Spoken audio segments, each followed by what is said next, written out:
साथियों, सरदार पटेल हमेशा चाहते थे कि भारत सशक्त हो, भारत समावेशी भी हो, भारत संवेदनशील भी हो और भारत सतर्क भी हो, विनम्र भी हो, विकसित भी हो।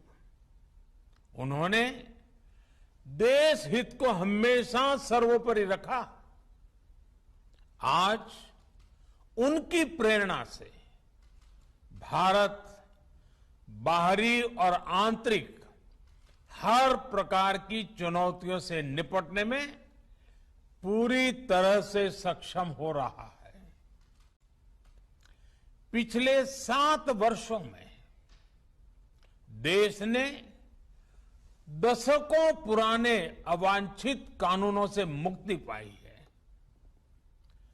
राष्ट्रीय एकता को संजोने वाले आदर्शों को नई ऊंचाई दी है। जम्मू कश्मीर हो, नॉर्थ ईस्ट हो या हिमालय का कोई गांव, आज सभी प्रगति के पथ पर अग्रसर है। देश में हो रहा आधुनिक इंफ्रास्ट्रक्चर का निर्माण देश में भौगोलिक और सांस्कृतिक दूरियों को मिटाने का काम कर रहा है। जब देश के लोगों को एक हिस्से से दूसरे हिस्से में जाने से पहले ही 100 बार सोचना पड़े तो फिर काम कैसे चलेगा? जब देश के कोने कोने में पहुंचने की आसानी होगी तो लोगों के बीच दिलों की दूरी भी कम होगी, देश की एकता बढ़ेगी। एक भारत श्रेष्ठ भारत की इसी भावना को मजबूत करते हुए आज देश में सामाजिक, आर्थिक और संवैधानिक एकीकरण का महायज्ञ चल रहा है। जल, थल, नभ, अंतरिक्ष, हर मोर्चे पर भारत का सामर्थ्य और संकल्प अभूतपूर्व है।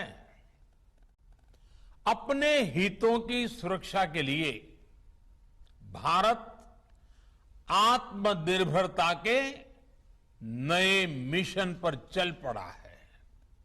और साथियों, ऐसे समय में हमें सरदार साहब की एक बात अवश्य याद रखनी चाहिए।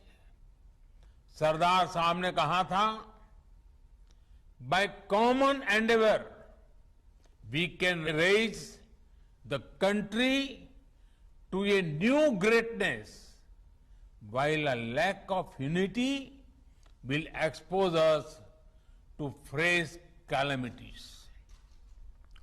एकता की कमी जहां नए संकट लाती है, सबका सामूहिक प्रयास देश को नई ऊंचाई पर लेकर जाता है। आजाद भारत के निर्माण में सबका प्रयास जितना तब प्रासंगिक था, उससे कहीं अधिक आजादी के इस अमृत काल में होने वाला है।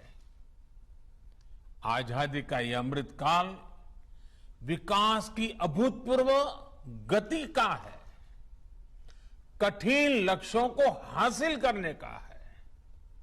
यह अमृत काल सरदार साहब के सपनों के भारत के नवनिर्माण का है।